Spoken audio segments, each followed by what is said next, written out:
సౌకర్యము బాధతోని ఆసుపత్రులలో ఆర్థిక భారం ఎక్కువై వైద్యం అందక చాలామంది పేదలు చనిపోతుంటే రాజీవ్ ఆరోగ్యశ్రీ పథకాన్ని అమలు చేయడం జరిగింది.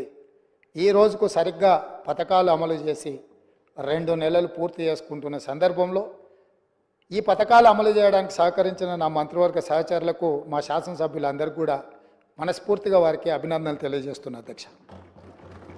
అదేవిధంగా అధ్యక్ష, గతంలో జరిగిన చాలా లోపభూష్టమైన నిర్ణయాలు ఉన్నాయి.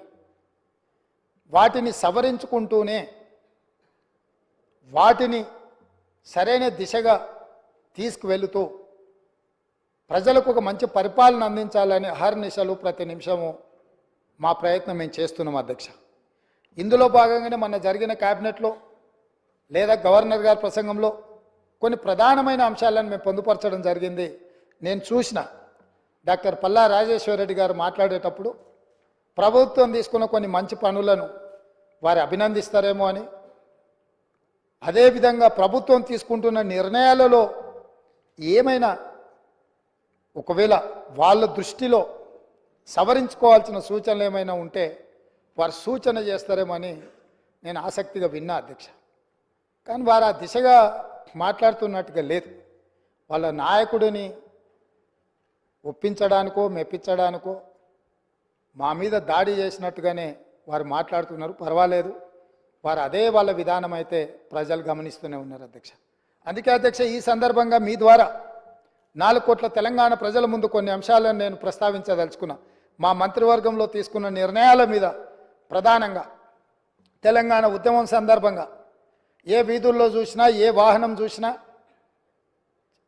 చాలామంది ఉద్యమకారుల గుండెల మీద కూడా టీజీ అని పచ్చబొట్టు పొడిపించుకున్న సందర్భాలు, ఉదంతాలు మనం చాలా చూసినాం.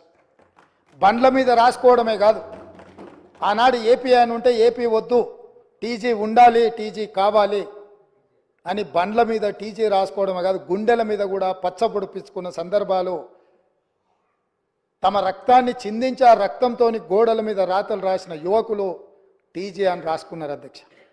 కేంద్ర ప్రభుత్వం కూడా తెలంగాణ రాష్ట్రం ఏర్పడ్డ తర్వాత టీజీ అని వాళ్ళు నోటిఫై చేస్తే జూన్ 2, 2014 నాడు రాష్ట్రం ఏర్పడ్డ మొదటి రోజే ప్రమాణ స్వీకారం చేసిన ప్రభుత్వం టీజీ బదులు టీఎస్ అని చెప్పి వారి రాజకీయ పార్టీకి నకలుగా టీజీని టీఎస్గా మార్చి ఆనాటి ప్రభుత్వం నిర్ణయం తీసుకున్నది అధ్యక్ష.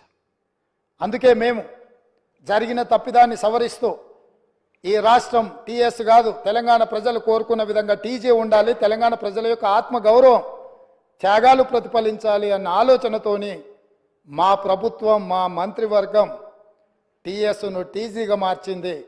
టీజీగా మార్చినందుకు స్వాగతిస్తారనుకున్న ఆ వైపు నుంచి ప్రభుత్వాన్ని అభినందిస్తారనుకున్న అధ్యక్ష. కానీ అది నిరాశన కలిగించింది. అయినా మేమేం అధైర్యపడాలన్న ఆలోచనలో లేము, మేము ముందుకు వెళ్తాం అధ్యక్ష. అదేవిధంగా అధ్యక్ష, అధికారిక చిహ్నం ఎక్కడైనా, ఏ రాష్ట్రంలో అయినా, ఏ దేశంలో అయినా, ఈ ప్రపంచంలో రాచరిక వ్యవస్థను కాదని, ప్రజాస్వామిక పాలన ఉండాలని వేలాది లక్షలాది మంది పోరాట యోధులై యుద్ధంలో ముందు భాగాన నిలబడి రక్తం చిందించి నేల కొరిగి ప్రజాస్వామిక పరిపాలనను సాధించుకున్నారు. ఆ కోవలో భాగంగానే తెలంగాణ రాష్ట్రం నిజాంలకు, రజాకర్లకు వ్యతిరేకంగా నిటారుగా నిలబడి కొట్లాడి విముక్తి పొందినరు. ఇదే కాదు, ఆనాడు కాకతీయ సామ్రాజ్యానికి వ్యతిరేకంగా సమ్మక్క సారలక్క వీళ్ళందరూ పోరాటం చేసి పన్ను కట్టమంటే పన్ను కట్టమని తిరగబడి త్యాగాలు చేసిన సమ్మక్క సారలమ్మ జాతర మనం ఈరోజు ఆదివాసి బిడ్డలు జంపన్న వాగులో తలార స్నానం చేసి అక్కడికి వెళ్ళి దేవుణ్ణి దర్శించుకుంటున్నాం. అలాంటి త్యాగాల పునాదుల మీద ఏర్పడ్డ ఈ తెలంగాణ రాష్ట్రం, పోరాటాలతో ఏర్పడ్డ ఈ తెలంగాణ రాష్ట్రంలో రాష్ట్ర అధికారిక చిహ్నంలో ఒక పక్కన చార్మినార్, ఇంకొక పక్కన కాకతీయుల ఆనవాళ్ళు ఉన్నాయంటే రాచరిక పోకడులు ఏ విధంగా ఉన్నాయి, పాలకుల యొక్క ఆలోచన ప్రజాస్వామ్యానికి వ్యతిరేకంగా రాచరిక పోకడలతో రాష్ట్ర అధికారిక చిహ్నంలో రాచదర్పాలు ఉట్టిపడుతుంటే ఇంకా కూడా మనము గులాములుగా వెట్టి చాకిరి చేస్తూ బ్రతకాల్సిందేనా అన్న ఆలోచనతోటి